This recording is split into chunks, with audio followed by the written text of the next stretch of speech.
नमस्कार। राजनेताओं और खासकर विधायकों और मंत्रियों के पास अक्सर लोगों की ऐसी भीड़ नजर आ ही जाती है।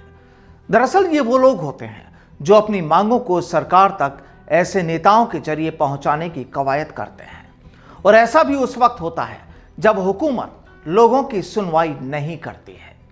अब जरा इन तस्वीरों को देखिए। सूबे के पूर्व डिप्टी सीएम सचिन पायलट का ये सरकारी बंगला है, जहां अक्सर फरियादियों की भीड़ मौजूद होती है। जाहिर है लोग उम्मीदों के साथ ही यहां पहुंचते हैं, और अब इन्हीं में से एक तबके के कुछ लोगों की मांगों को लेकर पायलट ने सूबे के मुखिया अशोक गहलोत को एक चिट्ठी भी भेज दी है। अब पायलट ने गहलोत को लिखी अपनी चिट्ठी में क्या कहा है वो मजमून भी आपको बताएंगे, लेकिन उससे पहले आपको बता दें कि इस बार मामला कर्मचारियों से जुड़ा है। दरअसल सरकार के अलग अलग विभागों में अभी 1 लाख से ज्यादा संविदा कर्मी काम कर रहे हैं। इन संविदा कर्मियों के लिए अभी कोई एक नियम नहीं है। संविदा कर्मी लंबे वक्त से नियमित करने की मांग पर आंदोलनरत है।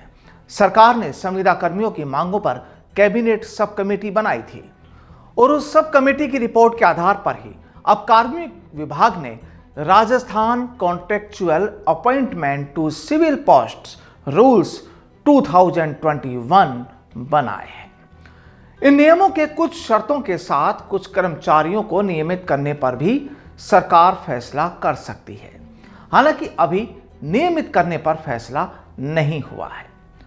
जाहिर है मसला बड़ा है और सूबे में चुनावी दस्तक भी हो चुकी है, और अभी इसी मसले को लेकर पायलट ने एक चिट्ठी के जरिए अशोक गहलोत को लिखा है कि मैं आपका ध्यान प्रदेश में संविदा पर कार्यरत राजीव गांधी पाठशाला पैरा टीचर्स, मदरसा पैरा टीचर्स और शिक्षा कर्मियों को नियमित करने की उनकी मांग की ओर आकर्षित करना चाहता हूं।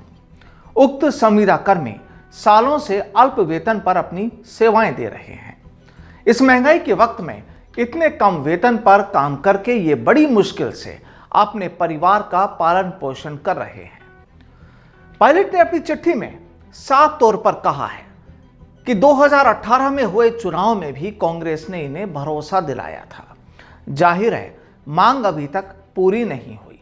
कुल मिलाकर कहानी यही कि अब पायलट केवल सियासी लड़ाई ही नहीं बल्कि प्रदेश के संविदा कर्मियों के दुख दर्द भी उठाने लगे हैं, और सूबे के मुखिया अशोक गहलोत को इस चिट्ठी के जरिए अब ये भी चेता दिया है कि जो वायदे किए गए हैं अब उन्हें भी पूरा करने का वक्त आ गया है। जाहिर है अगले 2 साल में राजस्थान में फिर वोटिंग होगी। अब ये बात अलग है कि 2023 में होने वाले विधानसभा चुनाव में कांग्रेस पायलट को कितनी तरजीह देती है, लेकिन सचिन पायलट ने यह तो जता दिया है कि वो केवल सियासी ही नहीं बल्कि पीड़ित कर्मचारियों के साथ भी खड़े हैं। अब देखा जाए तो इसे ही कहा जाता है असल सियासत और असल सियासी किरदार। नमस्कार।